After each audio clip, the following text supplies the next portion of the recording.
Deus abençoe a todos mais uma vez, sejam muito bem-vindos. Estamos aqui pelo poder do Espírito Santo, no nome do Senhor Jesus, para mais uma vez buscarmos a face do nosso Deus, andarmos na sua presença, no temor da sua palavra. E hoje falando aí novamente, né? Nós começamos ontem esse assunto, mas eu vou fazer um resumo do que foi dito ontem e vamos dar prosseguimento aí ao nosso estudo, demonstrando para os irmãos como que você pode experimentar milagres na sua vida, como você pode discernir as coisas. Então, essa é a sua opinião, né? Bom dia, César. Fique à vontade, amigo, para pensar o que você pensa.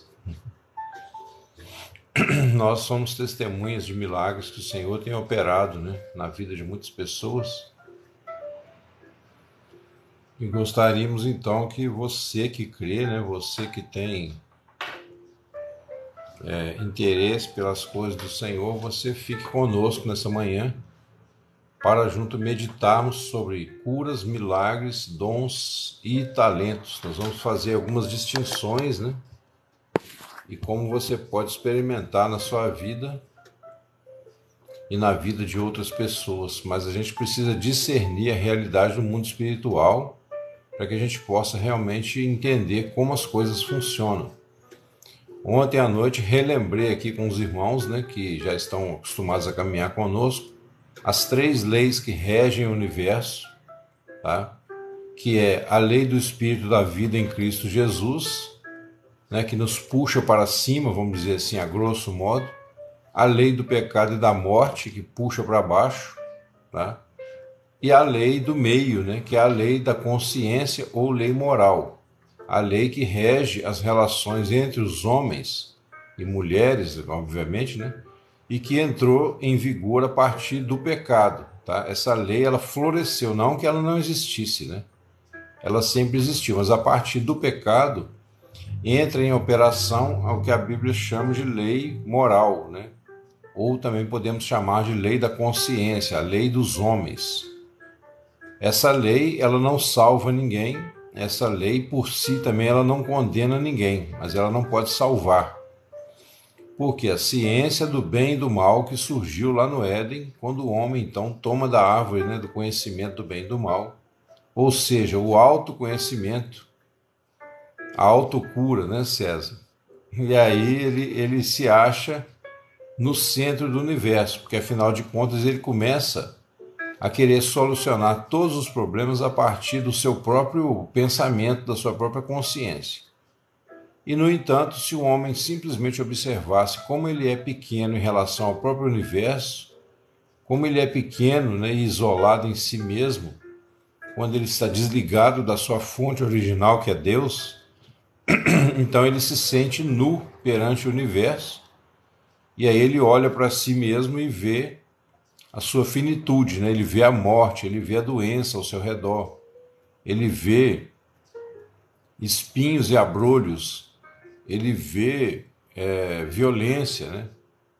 Então é preciso que nós entendamos essas coisas, pessoal, para a gente se relacionar corretamente com algumas leis espirituais, né? E as curas, né? Milagres, dons e talentos, tudo isso, a princípio, os verdadeiros, inclusive talentos, eles provêm de Deus.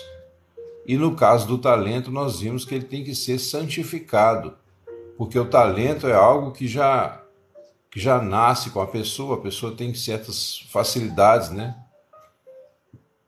Quando a gente diz fulano tem muito talento, né? Quer dizer, são capacitações para serviços. E muitas vezes nós nascemos com talentos naturais. Há uma pequena diferença entre dons e talentos, tá? É lógico que todo talento é um dom, mas nem todo dom é um talento no sentido espiritual, tá? Amém, Toninha. Amém, Cleusa, bom dia, seja bem-vinda. Tá sumida, hein, Cleusa? A Cleusa eu já conheço, o Toninho parece que é novo aqui. Seja bem-vindo, amado. Obrigado por seguir aí. Bom, inicialmente, então, bom dia a todos, né? Eu tô fazendo um preâmbulo aqui até para ver quem vai ficar, quem vai sair, porque sempre é assim, no começo começa cheio de gente, depois o povo vai sumindo e ficam só aqueles que têm interesse na palavra de Deus. Isso é normal. E aí nós vamos falar sobre isso hoje e vamos procurar deixar claro para você como que nós podemos nos beneficiar, né, da cura, dos milagres e tudo mais. Porém, pessoal, eu preciso deixar claro desde o início que Deus, mesmo Ele tendo feito isso por amor, por graça, dado dons à igreja, né, dado aí o dom de cura, o dom de milagres, Deus em nenhum momento está obrigado a curar qualquer pessoa que se chegue a Ele na oração.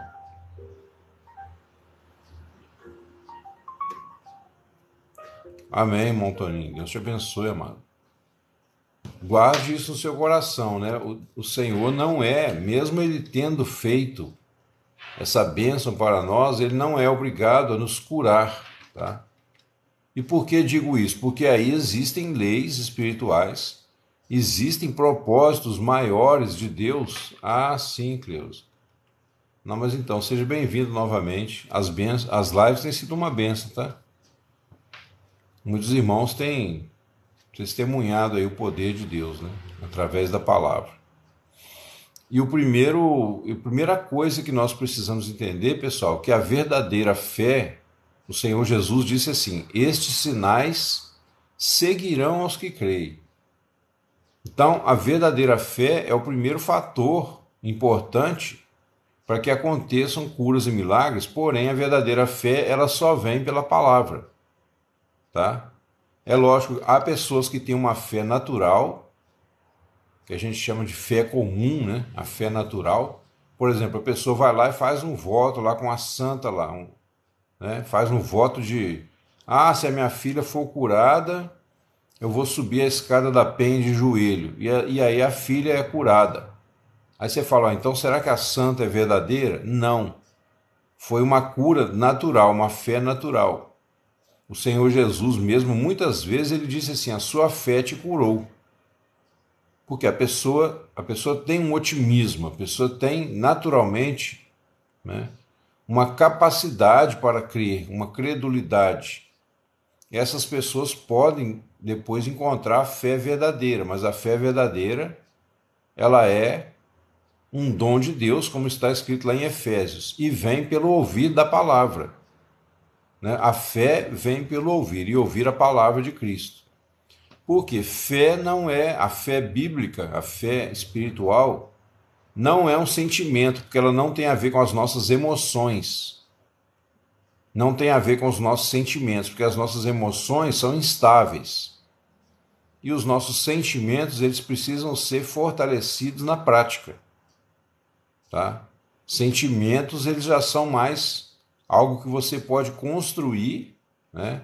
Como Paulo fala assim, tende o mesmo sentimento que houve em Cristo Jesus, o qual, sendo em forma de Deus, não tomou por usurpação ser igual a Deus. Então, o sentimento, né? Eu vou ter comigo o sentimento, este sentimento, eu quero ter esse sentimento. E aí você constrói, né, a partir da mente, isso aí até o ímpio consegue fazer, certo?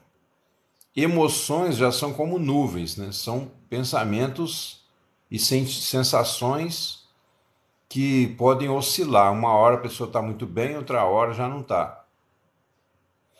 Então, a fé verdadeira não pode ser proveniente de nada que existe em nós.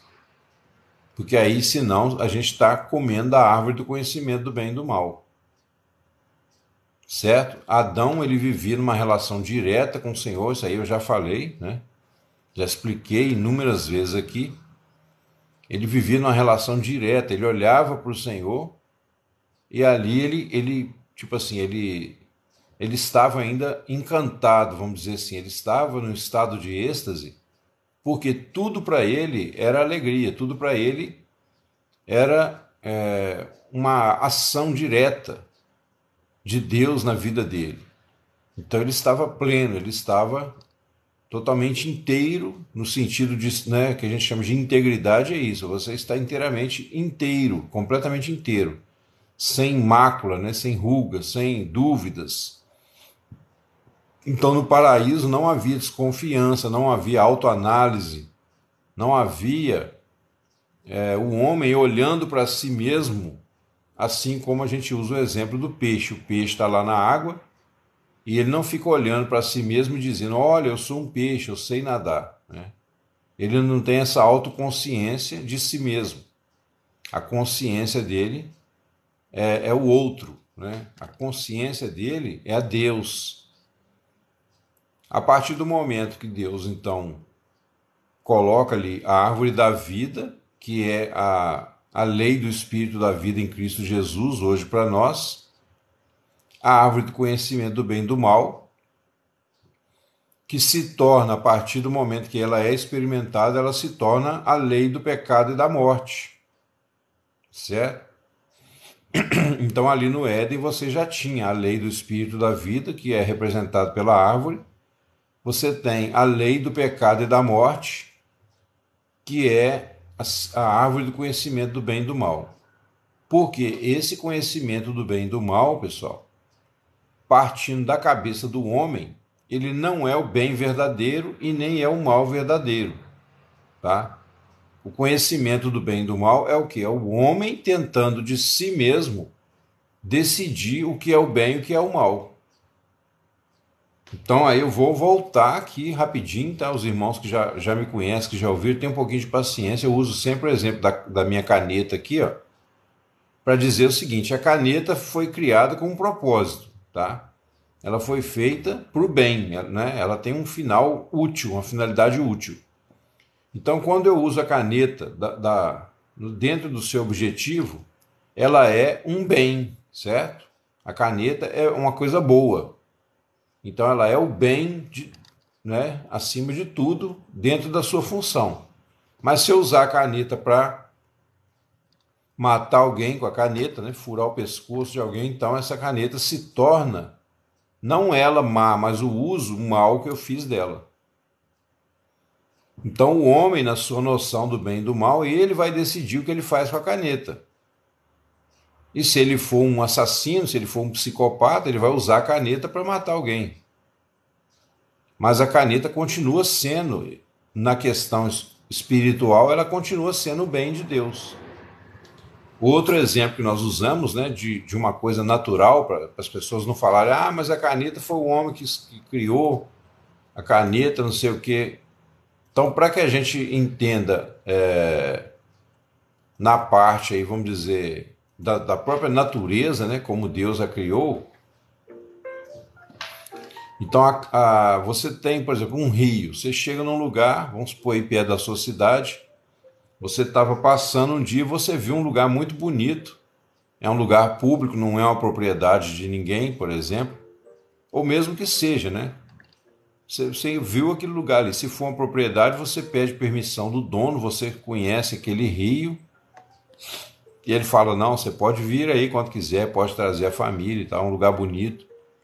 Aí beleza, você convida os seus amigos, alguns amigos, convida a sua família e resolve passar um domingo lá naquele rio. Então você pode usar o rio para muitas coisas legais, né? E você tem ali, cada coisa que tem ali tem uma função na própria natureza, é o que a gente chama de ecossistema, certo? Então você vai lá no rio, você nada, você pesca, você brinca, né? Joga água para cima, você contempla a natureza, você faz ali uma festinha ali, uma brincadeira com os irmãos, com os amigos, com a família, certo? Mas você também pode arrastar uma pessoa e matar essa pessoa afogada ali naquela água. Então, quer dizer, o rio em si, a natureza em si, é o bem de Deus. Tudo que Deus faz é bom. Porém, a partir do momento que entra o pecado, o homem pode fazer, né, conforme a sua mente, conforme a sua imaginação. Isaura Borges, Edson, seja bem-vindo. Conforme a sua imaginação, você vai você que vai decidir, né, na sua mente aí, o uso que você vai fazer daquilo ali. Então vai ter pessoas que vão lá e vão simplesmente desfrutar de uma forma natural e vão voltar para casa. Já vai ter outros que vão chegar lá, vão jogar lixo dentro do rio, né? Vão fazer xixi no rio, vão, enfim, fazer um monte de coisa. Cada um conforme a sua cultura, a sua educação, os seus valores. E vai ter o criminoso que vai matar uma pessoa lá e vai jogar o corpo lá dentro do rio. Então aí o ser humano, né, a humanidade, ela vive, se ela não estiver religada ao seu Criador através do próprio Criador, ou seja, o que Deus nos pede, Ele mesmo veio cumprir em nós, através do Espírito Santo. O Espírito Santo é o próprio Deus processado, vamos dizer assim, ele passou por um processo, ele desce da sua glória, ele assume um corpo físico como o nosso. Nesse corpo físico ele vive na terra como homem, tá? Ele se limita ali a viver como homem, ele morre na cruz, ressuscita. Na cruz ele é partido, né, como uma semente, a divina semente. Ele ressuscita e se torna acessível para habitar dentro de nós. Por isso que Jesus disse: se alguém tem sede, vem a mim e beba. Porque a água, né, a água potável, ela se torna alimento, ela sustenta o nosso corpo, ela pode entrar dentro de nós e afetar toda a estrutura do nosso corpo. Então Jesus, nesse sentido, né, ele é a água, a palavra. Então Deus, nós vimos também que Deus opera em nós de duas formas, de dentro para fora e de fora para dentro. De dentro para fora, quando nós cremos e o Espírito Santo vem habitar em nós. Quando nós cremos que Jesus, né, é o Cristo, o Filho do Deus vivo. Quando nós cremos que Ele é a encarnação do Verbo, que Ele é o Messias, o Deus Emanuel, Deus conosco. A partir do momento que nós cremos, então há, né, essa operação do Espírito Santo que vai gerar em nós, então, a sede pela palavra, a sede pela verdade. Vai gerar em nós também o arrependimento. Por quê? Como ele é santo, a Bíblia fala: sede santos como eu sou santo. Então, se o Espírito Santo habita na pessoa, a pessoa começa a se inclinar para as coisas de Deus. Mas ele também trabalha em nós de fora para dentro. Em que sentido? Trazendo a palavra à luz da nossa mente, para que nós entendamos todo o conselho de Deus e, entendendo, a gente possa desfrutar, porque todo desfrute nessa terra depende do nível da sua consciência, do seu entendimento. Certo?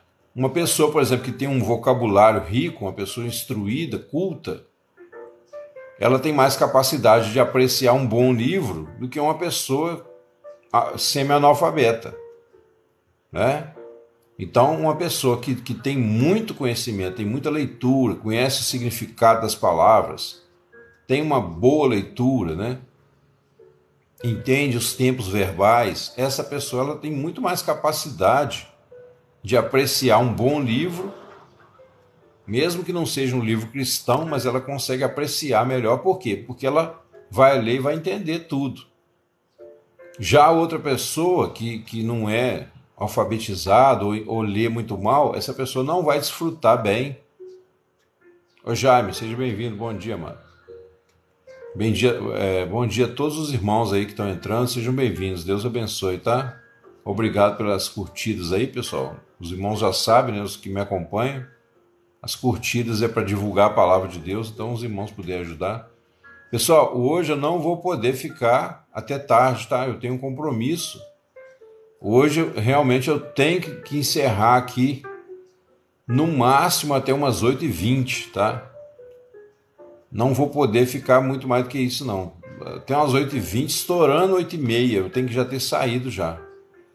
Então, eu peço aos irmãos que tenham paciência, né? Eu estou correndo um pouco aqui, porque eu estou resumindo a ideia de ontem à noite e acrescentando mais algumas coisas aqui para nós, para que a gente possa avançar um pouco nesse assunto, porque, como eu disse ontem, tem muito recurso, né? Tem muito recurso para as nossas vidas. Muita coisa que a gente pode aprender da palavra de Deus. Bom, então, amados, deixa eu só fechar uma página que abriu sem querer aqui. Bom dia, Luiz. Seja bem-vindo, amado. Então, eu só vou poder ficar estourando até 9h30, 8h30 hoje, tá? Eu tenho um compromisso daqui a pouco. Mas aí eu vou continuar aqui para a gente não perder tempo. Então, baseado nisso, pessoal, nós temos já, né, resumindo o que foi dito ontem, essas 3 leis que nos influenciam, que a gente tem que entender, porque, olha só, Deus é espírito, tá? O espírito, que a Bíblia fala, né, que essa natureza de Deus, não o Irã do verbo, é o que? Uma igreja? Não sou, não. O evangelho que eu prego aqui, a forma como eu falo, o Irã, é o dom da profecia mesmo, né? Porque assim, muitas pessoas falam, pessoal, sobre essas coisas. Ah, não, nem conheço. Olha só, muitas pessoas falam sobre essas coisas quando vai falar assunto de anjo, eles usam uns termos muito complexos, né? Usam uma teologia muito complicada e acaba falando muita coisa inútil. Aqui a gente vai direto ao ponto, tá? Então você tem lá que Deus é espírito. Quando a ciência analisa o universo, nós falamos ontem à noite, ela vê átomos, ela vê moléculas, ela vê tanta coisa, né, ali minúscula. Hoje em dia, com o avanço, né, ela vê prótons, nêutrons e elétrons, ela vê quarks. Nada disso é o Espírito de Deus. Amém. Tá bom? Nada dessas coisas é o Espírito de Deus. Por quê? A matéria, ela é completamente oposta à natureza de Deus. Isso, partículas. Então Deus, ele cria o universo como um contraste à própria natureza dele, tá? Então, nesse sentido, ele cria o universo para fora de si, ou seja, da sua essência. É lógico que não é para fora no sentido literal, porque Deus preenche todas as coisas, mas o universo visível não tem nada a ver com o Espírito de Deus. Em termos de substância, ele vem de Deus, ele é criado por Deus a partir do que a Bíblia chama de luz, né? A luz de Deus. Mas para nós, a ciência, quando olha, ela chama isso de energia. Já expliquei para os irmãos aqui que a ciência hoje defende que parece que há um tipo de luz, uma luz gigantesca que ilumina o universo, muito maior do que as estrelas. Se dependesse das estrelas, apesar de terem muitas estrelas gigantescas, mas se dependesse só das estrelas, o universo é tão grande que ele seria muito escuro. Então há uma luz de fundo no universo. Ela ilumina de uma forma que muito maior do que o Sol, tá? E aí também para relembrar para vocês que nós falamos aqui há uns dias atrás, né? Essa luz que a ciência fala é a luz que a gente vai ver lá em Gênesis no primeiro dia da criação, tá, pessoal? Então no primeiro dia da criação diz assim, ó, no princípio criou Deus os céus e a terra era sem forma e vazia, e havia trevas sobre a face do abismo. E o Espírito de Deus se movia sobre a face das águas. E disse Deus, haja luz, e houve luz. E aí eu expliquei para os irmãos que o livro de Gênesis, além de falar da criação... Então, Anubis, segundo a ciência, né, a matéria, igual você falou aí, a energia é a condensação da matéria, é uma cristalização para nós, né, das formas. E aí, inclusive, existem livros, como, por exemplo, O Poder do Agora, lá do Eckhart Tolle. Tem um livro que chama Alquimia Contemporânea, não sei quem de vocês conhece, de um tal de Salvatore, esqueci o segundo nome dele. que falam, esses livros, né, de alquimia, esses livros de misticismo, eles falam que não existe nada real fora de nós. Olha para você ver a ideia diabólica, como é que ela é sutil. Eles falam que não existe nada real fora de nós, que o universo à nossa volta é uma projeção da nossa mente. E isso é uma falácia, pessoal. Porque, veja bem, conforme o Anubis falou aí, ó, tudo é feito de energia. Mas o nosso corpo físico, que a gente chama de corpo físico, ele é feito da mesma energia. Então, portanto, o universo ele é real para nós. Mesmo que para Deus, né? Deus veja o universo como um holograma, vamos dizer assim, né? Falando a grosso modo, mas para nós ele é real. Tanto que eu já conversei com algumas pessoas que defendem essa ideia de que nada existe fora de nós, né? Eles dizem, nada existe real fora de nós, tudo é uma projeção da nossa mente. Eu falo, então quero ver você dar uma cabeçada nessa parede aqui na sua frente. Aí a pessoa fala, mas aí não, se tudo é uma projeção, é só você concentrar que a parede não existe, que a parede é energia e dar uma cabeçada na parede. Aí nós vamos ver o que acontece, né? Então, pessoal, para nós o que importa é que o mundo à nossa volta é real. Ele tem desafios reais e quando nós quebramos leis espirituais, elas trazem consequências reais. Muitas das coisas que adoecem as pessoas, e aí vem uma questão importante.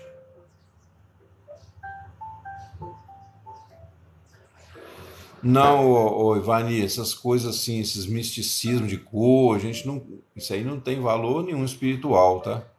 Isso aí são superstições, né? Isso aí não tem nada a ver com a verdade, são coisas que as pessoas inventam e se você acreditar naquilo ali, talvez vai ter alguma influência para você, entendeu? Da mesma forma que eu disse aqui ontem, que muito do engano do diabo, na verdade, isso sim, esse engano vem da nossa ignorância da verdade. Quando a gente acredita numa coisa, aquilo vai nos influenciar para o bem ou para o mal. Porém, se for uma mentira, só vai gerar em nós ou uma sensação agradável ou uma sensação de medo, de dor, de tristeza. Mas não vai levar a lugar nenhum espiritualmente falando. Tá, pessoal? Nem todo sentimento, nem toda arrepio que a pessoa sente caracteriza uma realidade espiritual de Deus, tá? Por isso que a gente não pode colocar os nossos olhos em primeiro lugar nessas coisas.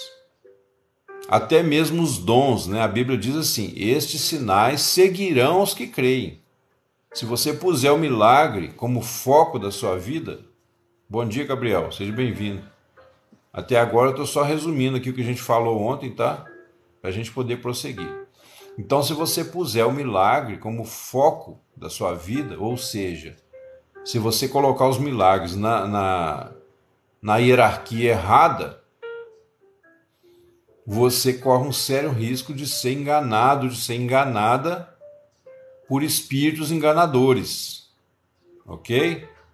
Por quê? Porque no plano espiritual existe muito misticismo, as pessoas criam, né, doutrinas, ideias, filosofias, as pessoas compactuam com demônios, espíritos, né, que baixam, que incorporam. Nós deixamos claro aqui ontem que todo espírito que se recebe em qualquer lugar no espiritismo, centro de macumba, de umbanda, essas coisas, são espíritos enganadores, porque os verdadeiros espíritos de anjos de Deus, eles não deixaram o seu principado, eles não deixaram lá a sua função no mundo espiritual, tá? Então, se é algum espírito que está na Terra e não é o Espírito Santo, não é o próprio Jesus habitando em nós, esse espírito é um espírito enganador. E aí você tem hierarquias também, né? Bom, no plano espiritual, como eu dizia, né? Deus é espírito. A princípio a gente não sabe o que é o espírito, né? Vamos dizer assim, Não tem como a gente argumentar com palavras meramente humanas, mas a gente vai definir aqui que o espírito é completamente oposto à matéria, certo? Então, o que Deus faz? A primeira coisa que Deus cria são seres espirituais, que vão ser como que uma espécie de exército celestial, né? Uma hierarquia que vai colocar, vamos dizer assim, uma certa ordem a partir da vontade de Deus, daquilo que emana de Deus. Oi, Rafael, eu frequento uma denominação pequena aqui na minha cidade, rapaz, em Minas Gerais, chama Eclésia de Deus, tá? Então, a partir do momento, pessoal, que Deus cria os anjos, vocês têm que lembrar que os anjos são da mesma natureza de Deus. São espíritos. Porém, eles são criaturas, então eles são limitados. Eles conhecem a Deus. Menezes, bom dia. A paz do Senhor. Eles conhecem a Deus pessoalmente, por isso que quando os anjos pecaram, não houve perdão, tá? Os anjos não podem se arrepender como nós. A partir do momento que eles cobiçam o mundo material criado por Deus, cobiçaram, né? Eles caíram, eles foram lançados não do céu no sentido físico, né? Eu expliquei aqui ontem, tem pessoas que acham, quando Jesus fala assim, eu vi Satanás caindo do céu. Bom dia, Cristo é a luz da vida, o caminho, a verdade, toda a existência, amém. Amém, atônito. Bom dia, Ivani Becker. Seja bem-vindo. Então, pessoal, quando Jesus diz, eu vi Satanás caindo do céu como um raio, muita gente imagina assim, como se ele estivesse lá num outro planeta, talvez em Plutão, Marte, né?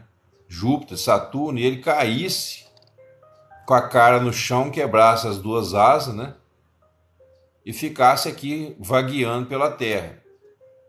Essa é uma concepção muito mental, muito humana, né? E aí as pessoas criam superstições em cima disso. Na verdade, os anjos, quando caem, eles caem da dimensão de Deus, que é a dimensão espiritual, para o mundo material. Agora, por que eles vêm atuar na Terra? Porque na Terra é onde tem vida. Então, a partir do momento que eles caem da presença de Deus, eles se tornam cegos para Deus, eles se tornam incapazes de obedecer a Deus novamente. Então, eles vêm buscar a energia vital do ser humano. Ele vem tentar atuar e ganhar espaço através da nossa alma, tá? Então, Deus também, na sua soberania, ele permitiu que esses anjos caídos continuassem por um tempo, porque Deus iria usá-lo para tratar conosco, que somos o alvo da criação de Deus. Bom dia, Leila. Seja bem-vindo. Paz do Senhor Jesus. Obrigado aí, Carla, por compartilhar. Obrigado a todos que estão chegando, que estão se inscrevendo, tá bom, pessoal? Eu só não vou parar aqui, dar muita atenção agora, assim, para todo mundo, porque eu tenho que parar no máximo estourando 8h30 hoje, tá? Eu tenho um compromisso daqui a pouco. Então, pessoal, eles caem, esses anjos, eles caem da dimensão espiritual, onde Deus habita, Deus é espírito, eles têm a mesma natureza do Espírito de Deus, porém, eles não podem permanecer na presença de Deus. Por quê? Porque eles cobiçaram outra carne, como diz a palavra. Falando numa linguagem mais moderna, né? Eles estavam lá na dimensão de Deus, mas quando eles viram a criação, né? A Bíblia fala lá, quando as filhas da alva alegremente jubilavam, enquanto o Senhor criava, né, o universo. Então esses anjos, esses seres de outra dimensão espiritual de Deus, cobiçaram outra carne, ou seja, eles começaram a cobiçar o mundo material, começaram a se encantar ao ver a criação e começaram a querer, então, desfrutar do mundo material. Porém, quando eles fazem isso, eles fazem por desobediência, porque eles não foram criados para desfrutar do mundo material, embora eles possam... eles são ministradores a favor daqueles que hão de herdar a salvação, como diz lá em Hebreus. Então esses anjos caídos, né, eles se tornam demônios, eles se tornam espíritos acusadores, né, atormentadores. E é assim que Deus, na sua soberania, já fez os anjos. Pasmem os senhores com o que eu vou falar, muita gente não sabe disso. Deus já fez os anjos sabendo, no caso dos anjos, que eles iam cair, mas que eles, mesmo os anjos caídos, seriam úteis para quê? Para trabalhar na vida, na formação do caráter, da fé do ser humano. Uma vez alguém me perguntou, né, algumas vezes, mas teve uma vez principal que eu recebi essa palavra diretamente de Deus.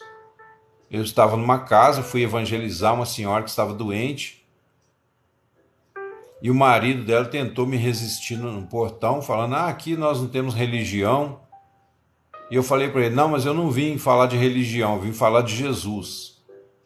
Aí ele ficou meio abalado, mas me deixou entrar, eu comecei a falar e a mulher foi curada, resumindo a história. Mas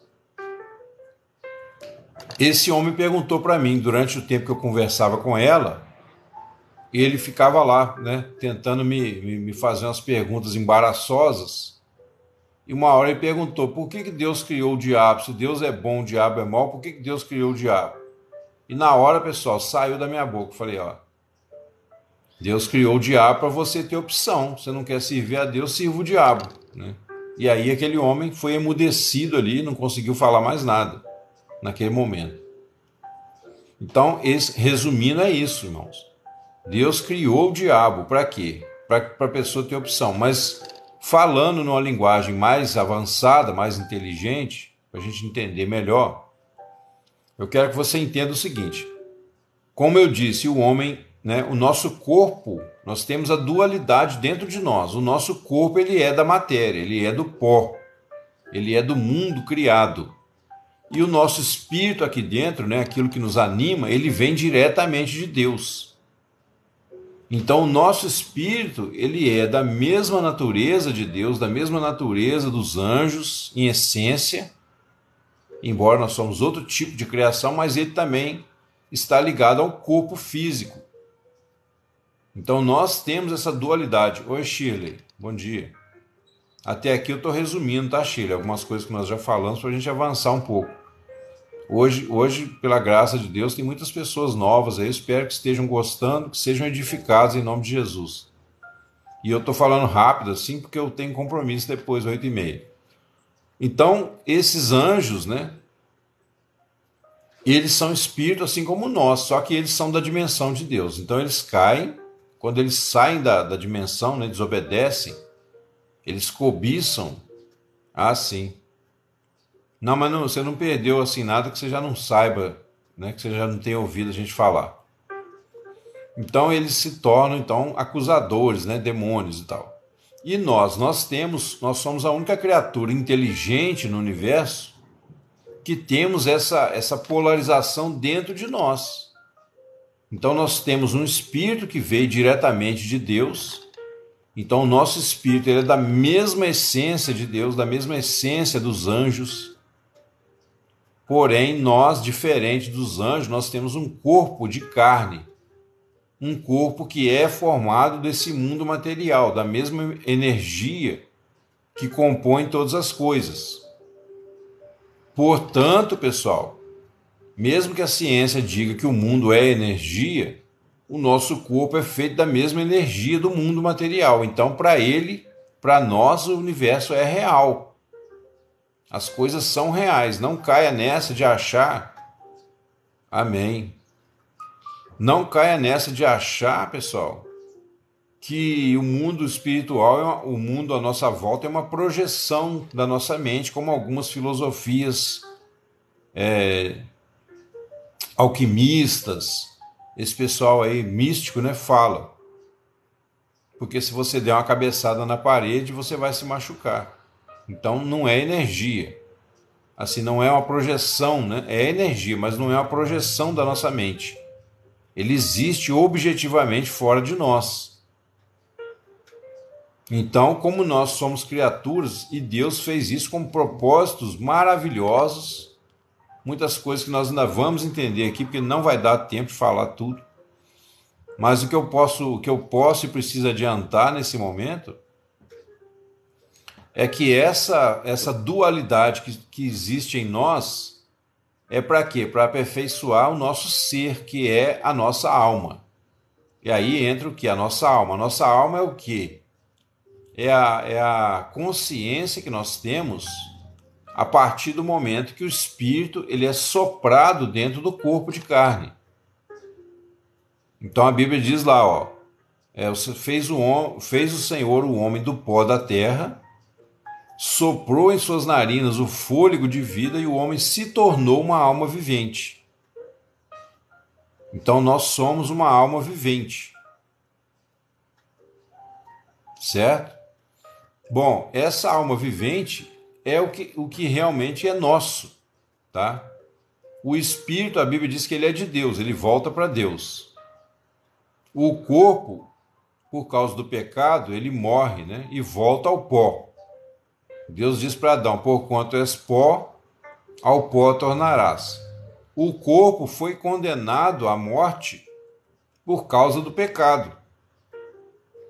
A partir do momento que o homem faz uma aliança com Satanás, né, ao escolher o conhecimento do bem e do mal, ou seja, ele passa a querer governar a terra a partir da sua própria opinião. É como se ele desse um golpe de Estado, né? Basicamente, para os irmãos entenderem. Veja bem, o Senhor coloca o homem lá para administrar e cuidar da terra. E para desfrutar dela, obviamente. Aí, ao comer da árvore do conhecimento do bem e do mal, é como se, não estou dizendo que está escrito isso, tá? Mas é como se o homem dissesse: bom, agora eu já tenho a natureza, eu tenho a minha esposa, eu tenho condição de procriar, ter minha raça aqui na terra. Eu tenho tudo que eu preciso, alimento. Para que eu preciso de Deus? Então agora o negócio é comigo. Eu vou cuidar dessa parada aqui.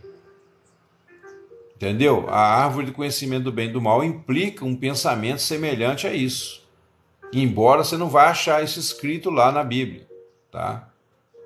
Só para vocês entenderem o conceito, o que é essa árvore do bem e do mal. Só que o que o homem não esperava, que a partir do momento que ele come dessa árvore, a Bíblia fala que eles perceberam que estavam nus. Aí você fala: mas o que tem isso a ver? Eles não já estavam nus antes? Eles estavam, mas não havia malícia, não havia desconfiança. O homem vivia num estado de êxtase, porque ele olhava para o seu Criador em total gratidão, em total dependência. A partir do momento que ele resolve caminhar com as próprias pernas, independente de Deus, então a nudez dele ali representa o quê? A feiura de uma criatura limitada, perdida num espaço infinito, para ela, né? Para nós. Sim, Oxíris, só através de Jesus. Porque ele é o próprio Deus, né? Nós defendemos aqui essa verdade que tem trazido transformação para nós. Né? Como você sabe, você me acompanha, você sabe, não é uma coisa psicológica, né? O Deus que criou o universo é o mesmo Deus que nos salva. É o mesmo Deus, porque lá em Coríntios fala assim: o mesmo Deus que disse haja luz é quem brilhou em nossos corações para a iluminação do conhecimento de Deus na face de Cristo. Então eu expliquei já para os irmãos novos que entraram, né? Que Deus, ele se esvazia, ele vem na forma de homem, ali ele é o Filho, ele vive uma vida santa na terra, cumpre a lei. Ao morrer na cruz, o Espírito Santo que está nele, que é ele, né? Ele também é o Espírito. O Espírito sai como se saísse de uma semente. Ah, que bom, é. Sinal que a palavra está operando. O Espírito sai assim como a vida sai de dentro da semente e forma a árvore. Ou como a vida do pai, né, as características genéticas do pai, saem do espermatozoide e vão começar a formar o corpo da criança, certo? Então nós cristãos, nós somos o quê? Células do corpo de Cristo. O Espírito Santo é o Espírito que dá vida. E aí, pessoal, nós temos o grande mistério da Trindade que nós vamos entender aqui. Para quem tem dúvidas sobre isso, você nunca mais vai ter dúvida. Tá? Enquanto Jesus está no Pai, na eternidade,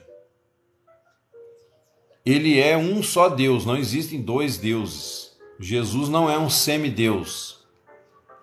Jesus não é apenas um rei reinante sobre a terra. Ele não é o arcanjo Miguel, ele não é nenhum tipo de anjo, porque os anjos são criaturas.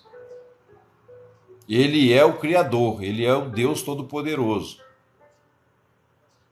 Então o Senhor Jesus, quando ele vem na terra, aí ele começa a desempenhar uma função de salvação. Então, nesse sentido, Deus se torna o Filho, tá? Não é só um homem santo que veio na terra, não é só um profeta, não é um avatar, um mensageiro de Jeová. É muito mais do que isso. É o próprio Deus. Então ele já manifesta aí a segunda pessoa da Trindade, que é Cristo. Certo? Quando ele morre e ressuscita, ele vence o pecado como homem, aí ele se torna o Espírito Santo, ou o Espírito que dá vida. É o mesmo Espírito de Deus que se movia sobre a face das águas lá no início da criação. Não fala lá em Gênesis, ó, o Espírito de Deus. Só que lá é chamado Espírito de Deus por quê?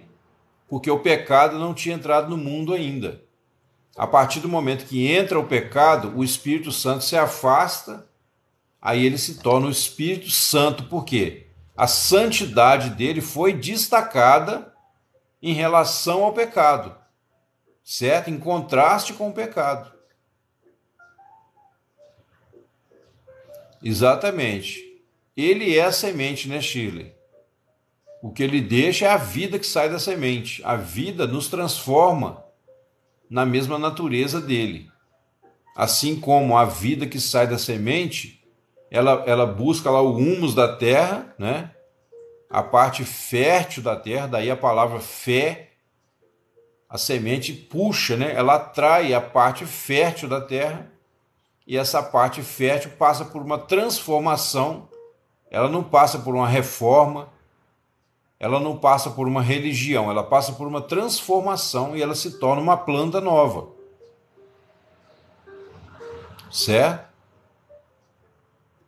No caso do embrião, né, no caso do ser humano, a gente vê lá que quando o óvulo é fecundado, então o Jesus veio, né, como eu já expliquei aqui, usando a analogia que Jesus é como se fosse o espermatozoide de Deus. Então ele vem com todas as características do Pai, ele fecunda ali o óvulo, que é a terra, né? E aí ele atrai substâncias do corpo materno, que representa o universo, tá? Nesse sentido, a mulher representa o universo. E aí ele começa a transformar aquilo ali em células de um novo corpo que vai nascer. Então Jesus, ele é o quê? Ele é o Filho que vai no futuro, né, depois quando a igreja for tirada da terra, ele vai ser Deus que conquistou um corpo no universo criado. Esse corpo é formado de pessoas, cada um de nós que cremos é uma célula desse corpo de Cristo. Bom dia, Rose. Então, o Filho, né? Deus como o Filho, ele é também a igreja. Só que Jesus é a mente desse corpo, Jesus é a cabeça. E nós somos membros uns dos outros. Lembra que fala lá em Coríntios, né? Então, o Filho vai se tornar separado do Pai nesse sentido, não em substância, mas em manifestação. Guarde isso. Vou repetir. O Filho ele, durante o processo, né, da salvação, ele vai se tornar separado do Pai, porém não em substância, mas sim em manifestação. Certo? Então o Filho, ele é a expressa imagem do ser de Deus, tornando-se ele mesmo o Salvador do corpo.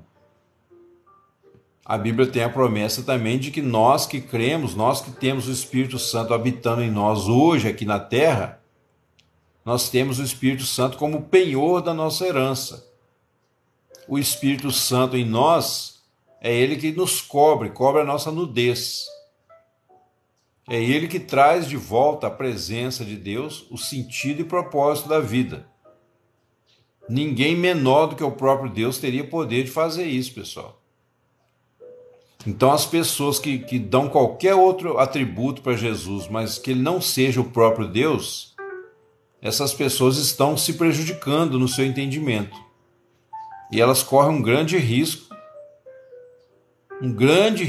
de ter uma grande decepção. Se não aqui na terra, depois no mundo vindouro. Porque quem não tiver Espírito Santo não estará revestido para entrar na eternidade, revestido pelo poder de Deus. O Espírito Santo é simbolizado na parábola lá do rei como as vestes nupciais. Lembra que o cara entrou na festa lá do rei e o rei falou: amigo, como entraste aqui sem ter as vestes nupciais? Aí aquele homem emudeceu e o rei falou: amarrai-o de mãos e pés e lançai nas trevas exteriores, ali haverá choro e ranger de dentes. Porque aquele homem, o homem natural, ele não vai resistir ao mundo vindouro de Deus. Ele não vai conseguir viver na dimensão que Deus projetou para nós desde o início de tudo, porque ele não vai ter o Espírito Santo habitando nele. Certo? Então, pessoal, entendido isso, aí a gente vem, né? A gente desce as questões aí das coisas que acontecem conosco à medida que nós cremos e mergulhamos no conhecimento da palavra de Deus. Aí o Espírito Santo, através da sua palavra, através dos seus pastores, dos seus profetas, dos mestres, começa a trazer para nós conhecimentos. Como eu digo para os irmãos aqui com toda a humildade, mas também com muita sinceridade, o evangelho que eu prego, eu recebi do Senhor. Não foi nenhum seminário de teologia, não foi nenhum pastor que me evangelizou, eu não fui evangelizado. Quando eu criei no início, o Senhor me levou à Bíblia, o Senhor fez o milagre completo. E isso não é motivo de glória, porque eu era uma pessoa tão depravada, já expliquei para os irmãos, eu era uma pessoa tão alienado, né, de Deus, que eu acho que ninguém ia conseguir aproximar de mim. Porque eu era quase o endemoniado gadareno, era muito parecido. Eu só não cortava o corpo com faca, o resto tudo eu fazia. Amém, Chile. Sim, eu creio. Sabedoria do alto, né?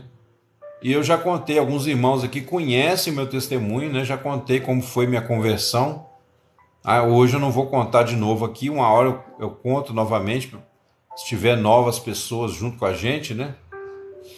Foi muito marcante, mas também digo para os irmãos, por que eu não me glorio nisso? Por que eu não acho que eu sou melhor do que ninguém? E não acho mesmo, tá?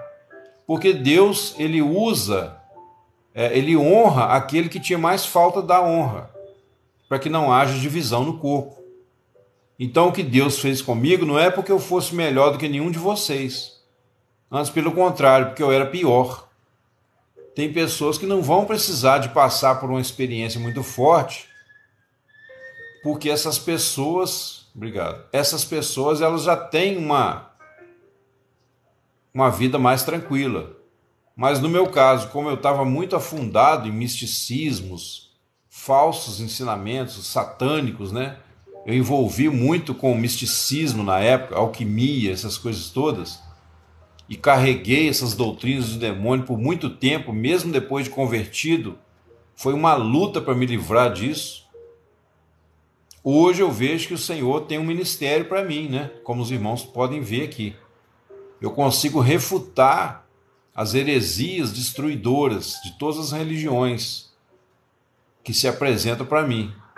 Eu consigo mostrar à luz da Bíblia a falácia delas. Mas por quê? O Senhor reveste de maior honra aquele que tem falta dela. Paulo falou, os membros que no nosso corpo parecem ser os mais indecorosos, a esse nós damos muito maior honra. Então você tem que entender isso, pessoal. Você não tem que se comparar. Aí, ó. A Shirley tá entendendo o mistério. Você não tem que se comparar com ninguém na sua experiência com Deus. Exatamente, Paulo. Exatamente, Jair. Mas e aí, você na sua experiência com Deus, você não tem que se comparar com ninguém, por quê? Existem diversidade de dons, existem diversidade de ministérios, né? Mas o corpo é o mesmo e Deus designou a cada um propósito específico. O Senhor tem um propósito maravilhoso, único, específico para a sua vida. Esse propósito ninguém pode preencher. Ninguém pode te substituir. Só que se você... Aí vem a puxão de orelha, né?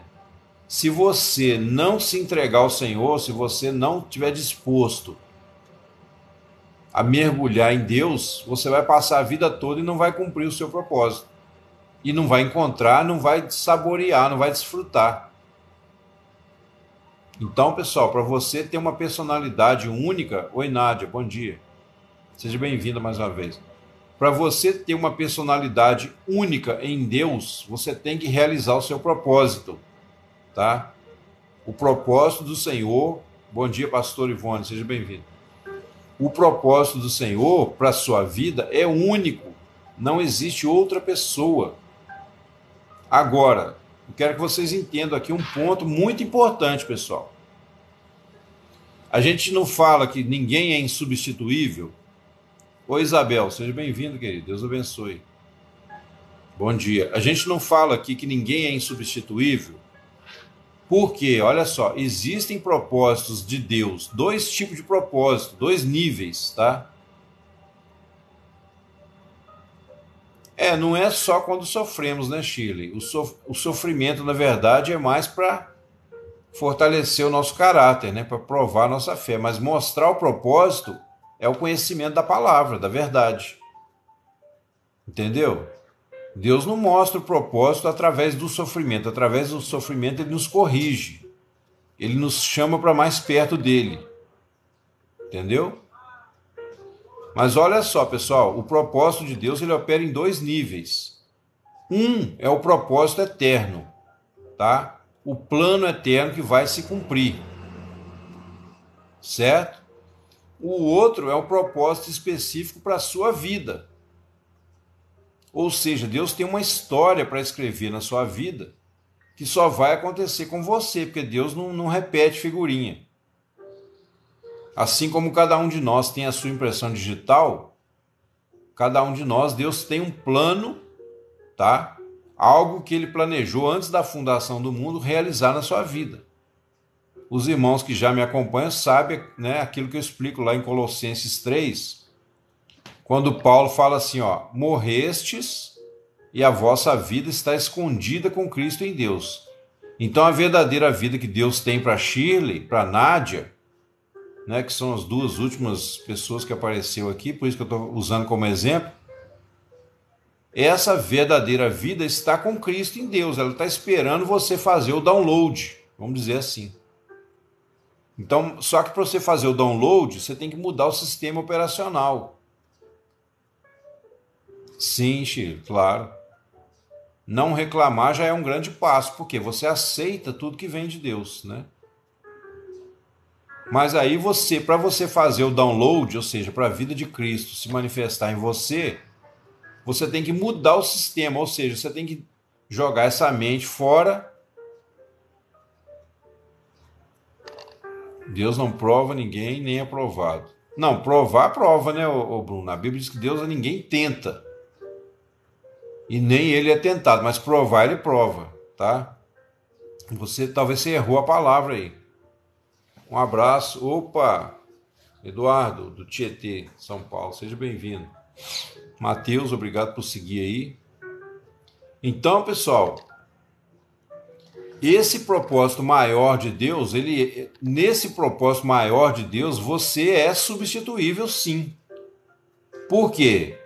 Quando se trata de abençoar outros, amém, amém. Quando se trata de abençoar outros, de pregar o evangelho, de levar a mensagem, se você não fizer, Deus vai levantar outra pessoa.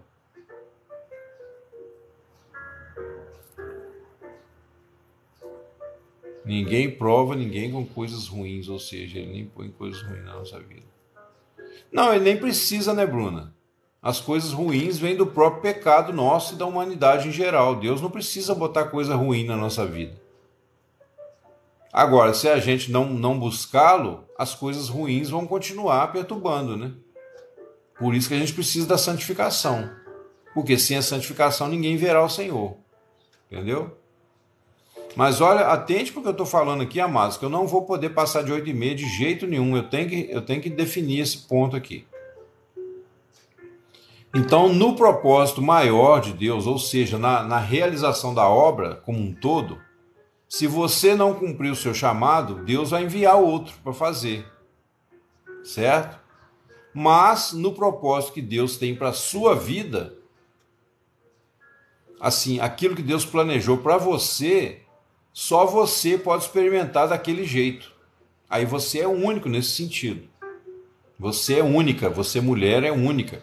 Você, homem, é único.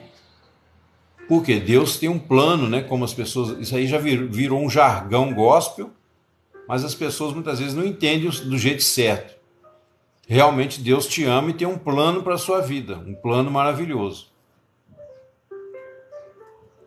Então a sua história, né? Aquilo que vai acontecer com você, está incluído também em Cristo. Por quê? Ele é o princípio e o fim, ou seja, ele é a causa e ele também é a consequência. Ele é a causa original e ele é também o objetivo, né, de todas as coisas. Dele, por ele e para ele são todas as coisas. Ele é o alfa e o ômega. Então a sua verdadeira vida está escondida com Cristo em Deus. E aí ele fala mais, quando Cristo, que é a sua vida, se manifestar, e isso não é só depois da morte, tá, pessoal? Aí que vem o mistério. Quando Cristo, que é a sua vida, se manifestar, então você também vai se manifestar com ele em glória. Olha aí. Aí as pessoas falam, não, irmão, mas é depois, porque está escrito em glória, né? O pessoal acha, não, eu estou na glória, eu vou para a glória. Não, pessoal, a glória ali é a glória de Deus na sua vida. O apóstolo Paulo falou de experiência própria. Paulo tinha uma vida gloriosa, pela graça de Deus, é lógico, não era ele, né? Mas ele foi um que morreu completamente para si mesmo, para o ego, e se rendeu totalmente a Deus. Aí ele diz, quando Cristo, que é a vossa vida, se manifestar em você. É lógico que isso vai cumprir depois, num plano maior, numa realidade maior, mas essa verdade pode se cumprir agora, exatamente, Nádia. Mas para experimentar essa glória, você tem que julgar a sua velha vida fora. Por quê? Não pode ter duas pessoas habitando um só corpo. Tem uma lei da física, não fala que 2 objetos não podem ocupar um mesmo lugar ao mesmo tempo? No mundo espiritual, o velho homem não pode habitar junto com o Espírito Santo. Então ele só se manifesta, e isso não estou falando, isso não tem a ver com salvação, tá, pessoal, nesse momento. A salvação continua sendo pela fé. Quando você nasce de novo, se você realmente nasceu, você está eternamente salvo. Você não perde a sua salvação. Tá? Até hoje ninguém conseguiu provar o contrário para mim. Se você nasceu de novo, resta saber se nasceu, né? Porque quando você nasce de novo, quem está em você é a divina semente. E você não vai conseguir continuar no pecado porque é nascido de Deus. Você não vai desejar mais viver no pecado. Essa é a característica de quem nasceu de novo. Ele ama o Senhor. Ele busca as coisas do alto. Por isso que ele começa falando lá em Colossenses 3, ele diz assim, portanto, né, quer dizer, depois de deixar os rudimentos, depois de deixar as filosofias para trás, depois de deixar todo o lixo da mente humana para trás, então ele diz assim, ó, no capítulo 3 de Colossenses, portanto, se já ressuscitastes juntamente com Cristo, buscai as coisas lá do alto, onde Cristo está sentado à destra de Deus. É como se ele dissesse assim, irmãos, você só vai provar para mim que você nasceu de novo se você busca as coisas lá do alto. Se você acha que a religião é só um momento para você ter um pouquinho de paz, né? Você vai lá na igreja lá no domingo ou um dia da semana, aí você senta lá, chora, até confessa alguns pecados, pede perdão, mas você na verdade está buscando só sentir bem, só alisar o seu ego, aliviar as dores, então você pode não ter nascido de novo, é bem provável que não. Mas a partir do momento que você diz que nasceu de novo, a característica essencial é que você passa a buscar as coisas lá do alto e não as que são aqui da terra. Por quê? Porque morrestes. Você crê que você foi crucificado com Cristo. Ou seja, o que significa isso na prática? Que Deus considerou a morte de Jesus na cruz como sendo a sua morte, a morte do velho homem, a morte do velho Geraldo, a morte do velho Gabriel. Exatamente, a pessoa acha. Então, tipo assim, e o velho Gabriel, né?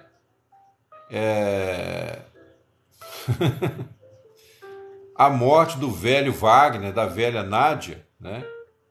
É a morte que de toda a vida aqui na Terra. Essa vida que você vai viver aqui na Terra, vamos supor que você, né, Nádia, vai viver 70, 80 anos na Terra.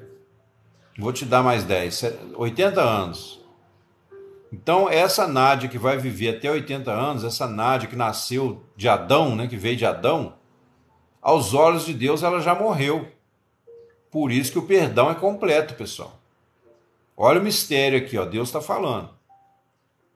Então você tem que enxergar, a fé é você enxergar do jeito que Deus determinou, que Deus disse.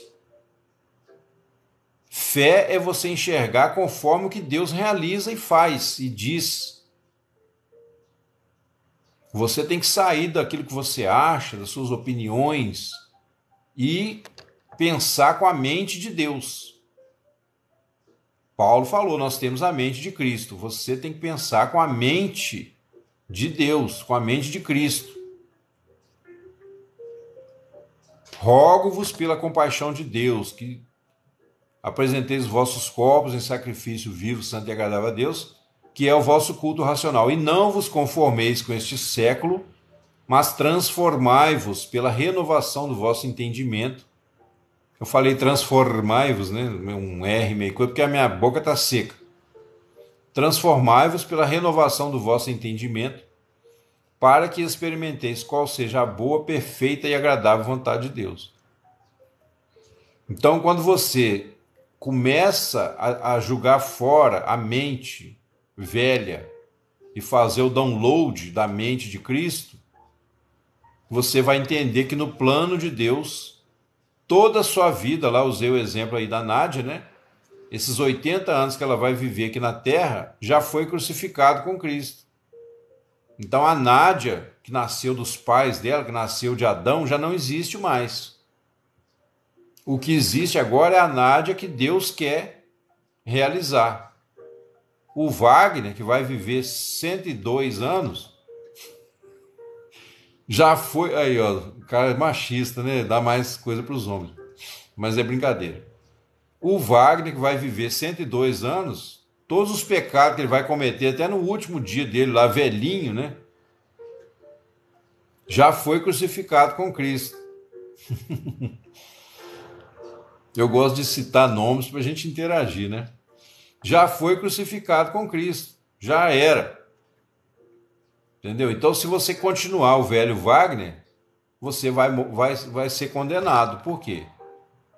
Porque mesmo tendo sido crucificado com Cristo, mas você continuou comendo daquele lixo antigo, né? Você continuou extraindo vida da sua própria alma. O ímpio, ele extrai vida da própria alma dele e dos outros. E até dos demônios. Quando a pessoa se envolve com bruxarias, com macumba, com misticismo. Certo? Então ele baseia a sua vida na sua própria energia vital. Só que um dia o corpo vai morrer e aí? Aí essa alma vai ficar vagando, porque não vai ter um corpo para ela habitar. E esse é o inferno. Resumidamente falando, tem outras coisas, né? Então você foi crucificado. Você, a partir do momento que você fala, amém, Senhor, eu não sinto nada, eu não sinto emoção nenhuma nesse sentido, mas se o Senhor falou que eu morri, quem sou eu para dizer o contrário? Essa é a fé, pessoal. Entendeu? Ah, Senhor, eu olho para mim e ainda vejo um monte de pecado. Eu olho para mim e ainda vejo um monte de coisas que eu sei que entristece o Senhor. Tudo que envolve adivinhação, jogos de azar, como eu falei outro dia aqui, né? Feitiçarias, horóscopos, tudo isso é diabólico, né? Então, olha só o mistério. A fé vai dizer isso, Senhor, eu ainda tenho um monte de coisa ruim na minha vida, um monte de pecados, mas se o Senhor diz que eu morri, então quem sou eu para dizer o contrário? Esse é o primeiro passo. Mas aí você ainda está no aspecto negativo, né? Tipo assim, se eu morri, eu não presto para nada, certo? Então eu cheguei à conclusão que o velho Sandro, né, a velha Shirley, é aquele defuntão lá, dentro da gaveta lá do necrotério. Acabou, certo?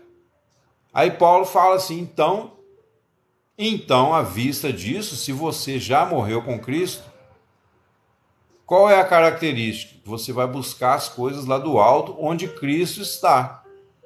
Por quê? Porque você agora está em Cristo.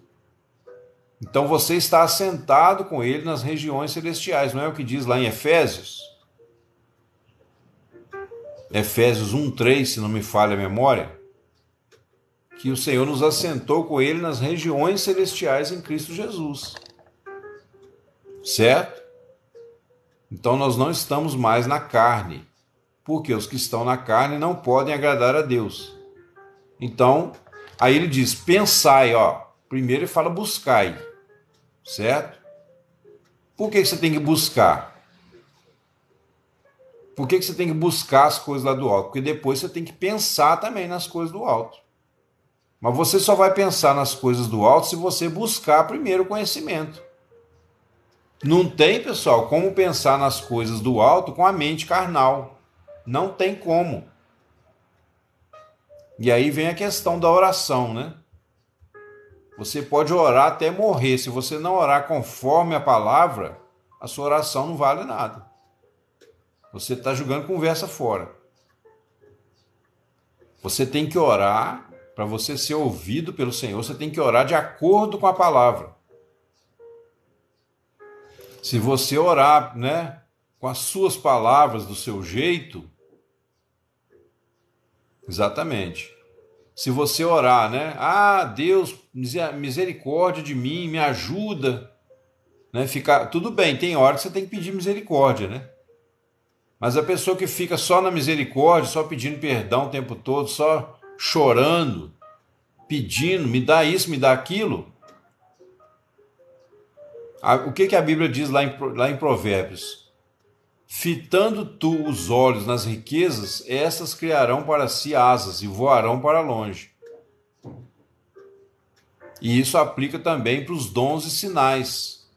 Se você fitar os olhos na cura, nos milagres, mais do que em Jesus, talvez você nunca vai experimentar o milagre.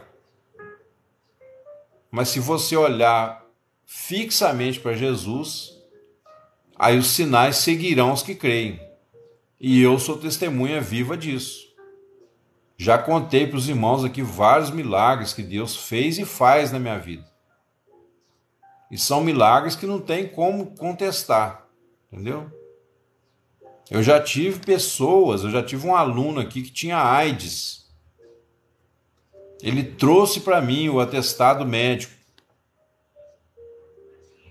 Falei da palavra para ele, mostrei algumas verdades do Espírito Santo para ele. Oramos. 10, 15 dias depois chegou ele com outro diagnóstico. Foi curado.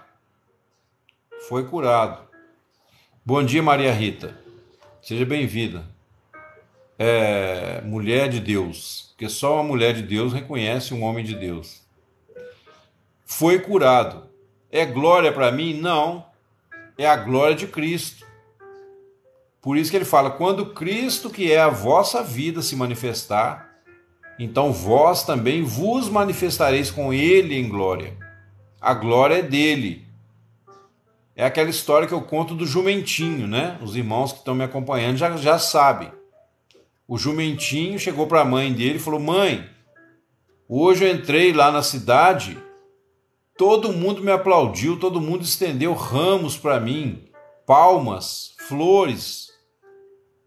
Eu passei todo imponente, as pessoas ficavam me olhando, gritando. E aí a mãe falou assim, mas tinha alguém em cima de você? Ela falou, tinha um tal de Jesus lá. Aí a mãe falou, então é isso. Entendeu? Então ali, figuradamente, pessoal, Jesus entrando no templo, montado num jumentinho, é uma aplicação espiritual para a nossa vida. Você e eu, sem Jesus, não passamos de meros jumentos, que dá coice, que come capim, que vive pastando, que vive carregando carga pesada, apanhando debaixo do chicote de um dono, de um patrão. Amém, Rose? Guarde isso para você aprender a ser humilde, irmãos. Você sem Jesus é o jumentinho, tá? No entanto, aquele jumentinho ele ficou mais famoso do que os Beatles, do que o Elvis Presley. Ele era um jumentinho, mas em cima dele, acima dele, estava o Rei do Universo, o Deus de toda a terra. E a entrada triunfante dele em Jerusalém, Jerusalém é o quê? É a cidade santa, não é? A cidade santa ali somos nós, como o templo de Deus. Então, ao mesmo tempo que você é ali o jumentinho, né? Mas se Jesus está sobre você, ele faz uma entrada triunfal no templo. Então ele vem morar dentro de nós. Aí você sabe separar quem é Jesus em você e quem é o jumento. Então Jesus em você é a vida, é a glória, e o jumento é a carne. O jumento é a sua carne. Você sem Jesus não passa de um jumento. Eu não estou chamando ninguém de jumento aqui, estou dizendo que essa é uma figura espiritual para nos manter humildes, nos manter no lugar certo. A partir do momento que você achar que a glória é sua, aí você não vai experimentar curas, milagres. Ou se experimentar também, não vai redundar em salvação. Certo? Tem muita gente que vai para o inferno curado. Nós tivemos a experiência na minha cidade de um rapaz que foi curado de câncer com 17 anos na igreja. Depois que ele foi curado, ele se desviou, nunca mais voltou para a igreja, até hoje. Tem mais de 30 anos, ele nunca mais voltou para a igreja. Não sei que diabo mordeu ele. Ele foi curado, né, Na época ele estava com câncer, aí foi todo humildezinho para a igreja. Foi todo quebrado, né? Tava morre e não morre. Perdendo os cabelos tudo da cabeça, com menos de 17 anos. Aí começou a ir para a mãe, levava para a igreja, chegava lá até carregado numa cadeira de rodas. Aí recebeu a oração, foi curado. Passou alguns dias, ele sumiu da igreja, nunca mais voltou. Então, quer dizer, foi curado para chegar bonitinho no inferno, né? Vai chegar lá todo. Então, pessoal, por que muitas vezes o milagre não acontece? Porque Deus sabe que muitas vezes o milagre vai te desviar. O milagre vai destruir sua fé em Deus, né? Esse cara, ele tinha uma fé. Com certeza ele tinha uma fé natural, que a gente fala. E coincidiu dele receber a oração da fé. Ele estava lá ouvindo a palavra, né? Na época a gente vivia um grande avivamento na minha cidade. Exatamente. É só quando Jesus entra em cena e a gente sai é que a coisa vai. Na época a gente estava tendo um avivamento, então a palavra era muito poderosa, né? A gente pregava, a gente fazia reuniões de oração, pessoal. Principalmente quando o pastor viajava, porque o pastor costuma travar um pouco a igreja, né? Tem aquele pastor que tudo é ele que tem que orientar, não deixa ninguém fazer nada independente. Então, quando o nosso pastor viajava, a gente fazia umas reuniões de oração. Tinha 2 irmãos comigo que a gente era conhecido como os caça-fantasmas. Porque nós 3, onde a gente estava, caía demônio para tudo que é lá. É lógico que na época a gente ficava dando ênfase nisso, né? Hoje já amadureci, já expliquei para os irmãos aqui como que é hoje, é diferente. Mas na época nós ganhamos apelido na igreja, os caça-fantasmas. Tinha um irmão que chamava Edson, tinha um irmão que chamava Oséias e eu, né? Então a gente fazia reunião de oração, caía um para um lado, caía outro para o outro. E olha que a gente não empurrava, igual algumas igrejas fazem, né? A gente não dava rasteira em ninguém, não. A gente orava e as pessoas caíam. Então teve muita libertação na época. Esse jovem que estava com câncer, ele foi vendo essas coisas, foi ouvindo a palavra e um dia ele foi curado. Só que aí ele afastou da igreja e infelizmente nunca mais voltou. Mesmo com a gente, né, muitas pessoas falando com ele, eu não sei o que aconteceu, qual a decepção que ele teve, né? Então, assim, Deus, por exemplo, os dons espirituais. Por que, pessoal, que Deus não manifesta mais os dons espirituais nas igrejas? Porque quando entra a carne, o Espírito Santo sai de cena. Quando você põe obreiros muito novos, pessoas muito novas para ser obreiro, né, para fazer as coisas na igreja, para tocar violão, só porque o cara tem um talento natural, para tocar bateria. Quando você faz isso, o Espírito Santo sai de cena. Ô Luiz, eu não lembro bem, cara, tem muito tempo isso, mas foi questão de 1 mês ou 2, ele sumiu, nunca mais voltou, talvez até menos. Entendeu? Acho que ele foi mais uns dias só para despistar, né? Para não dizer que só estava lá atrás da cura, né? Entendeu? Acho que ele foi mais umas 2 ou 3 semanas e sumiu. Mas enfim, né? Então a gente... Muitas vezes Deus não manifesta mais poderosamente os dons na igreja porque a igreja tenta fazer a obra de Deus na carne. E quando um pastor ou pastora, né? Não importa. Quando você coloca gente para fazer as coisas de Deus na carne, na igreja, você está convidando o Espírito Santo a se retirar. Não quer dizer que as pessoas ali não vão ser salvas, tá, pessoal? E quando eu digo que o Espírito Santo se retirar, a princípio ele se retira não para a salvação, a princípio ele se retira na questão dos dons. Ele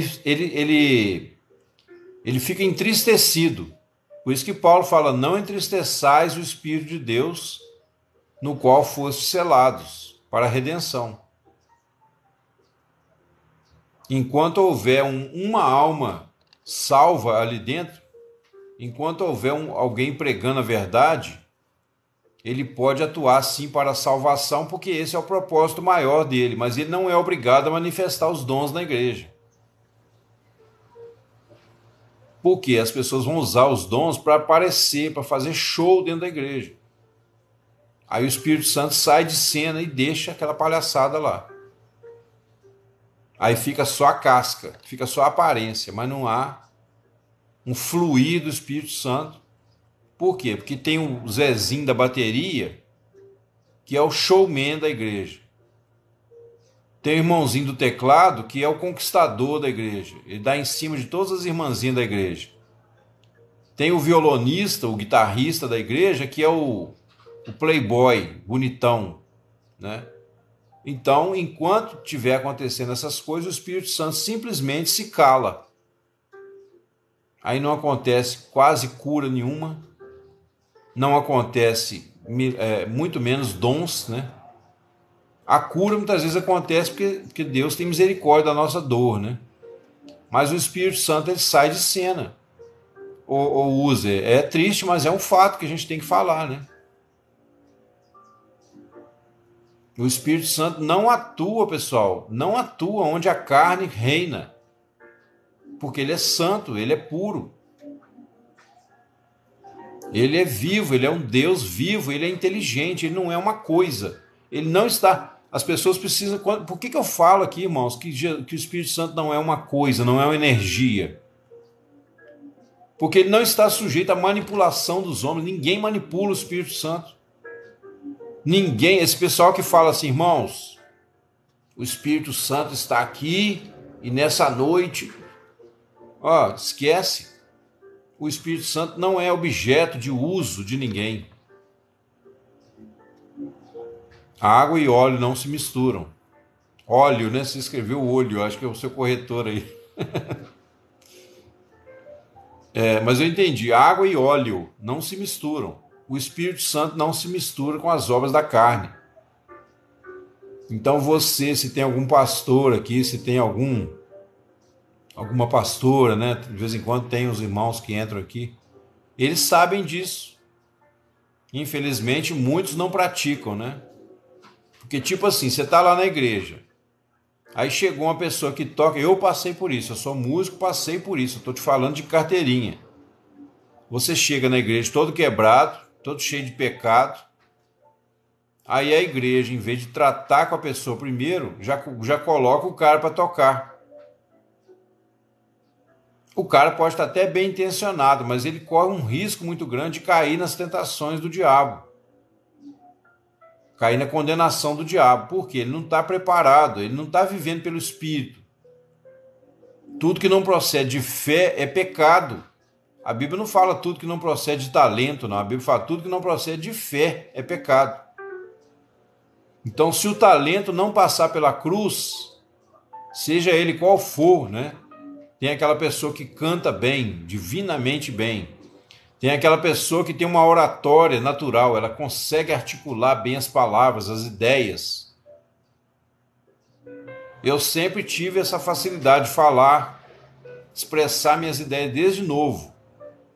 Mas isso teve que passar pela cruz, porque enquanto eu não passei pela cruz, eu só trouxe ruína para a minha vida e de muitos à minha volta. Porque era um talento não santificado. Esse talento, se ele não passar pela cruz, ele não presta para Deus. Não presta. Ele só vai trazer confusão na igreja.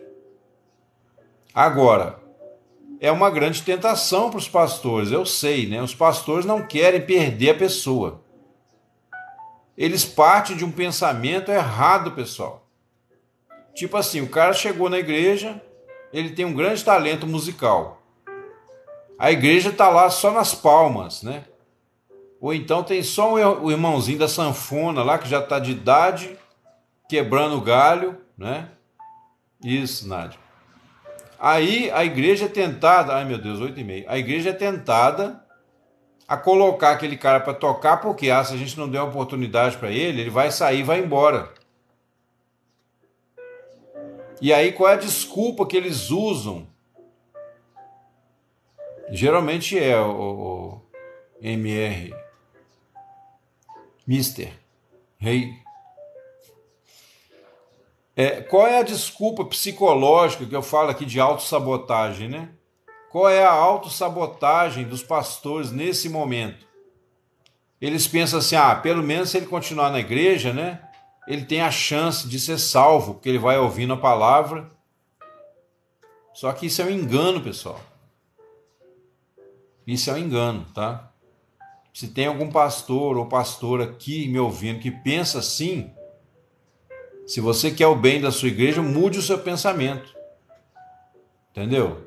Chegou o cantor na igreja, chegou o irmãozinho abençoado, né? Como dizem. A paz, bom dia, Maele Maria. Seja bem-vinda. Obrigado por seguir aí. Então chegou o irmãozinho cantor, né? A irmãzinha cantora, chegou o violonista. Se ele vier querer tocar, você fala, irmão, seu violão vai contigo à perdição. Porque cuidaste de comprar com talentos naturais o poder de Deus. E talvez se você tivesse a ousadia para falar isso, a pessoa vai ficar na igreja. Por quê? Porque ela sabe, se eu quero Deus, aqui é o lugar. O cara falou comigo a verdade. No fundo, ele sabe que ele está querendo se aparecer na igreja. No fundo, ele sabe que ele quer fazer show. Então você, meu irmão pastor, minha irmã pastora, né? Você tem que passar o rodo mesmo. Logo na primeira, não deixe para o dia seguinte. Enquanto ele não falar nada, você vai seguindo a vida, né? Pregando a palavra.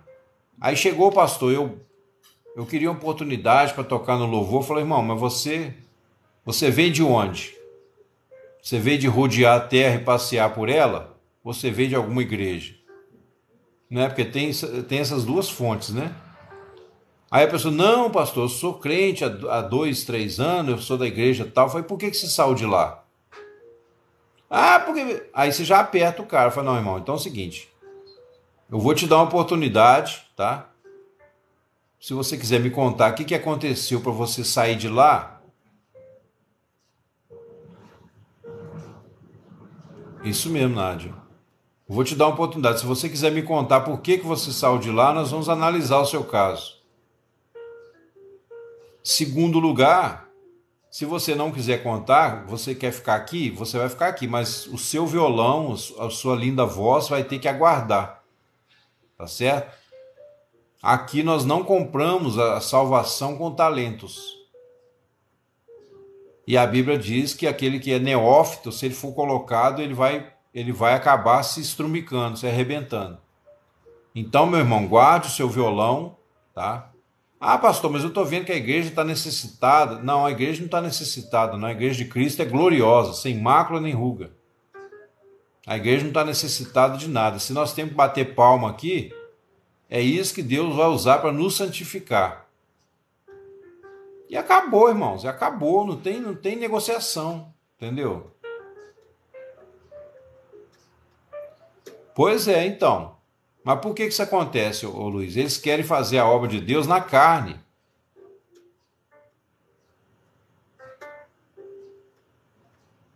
Não, então, Rose, venha como está.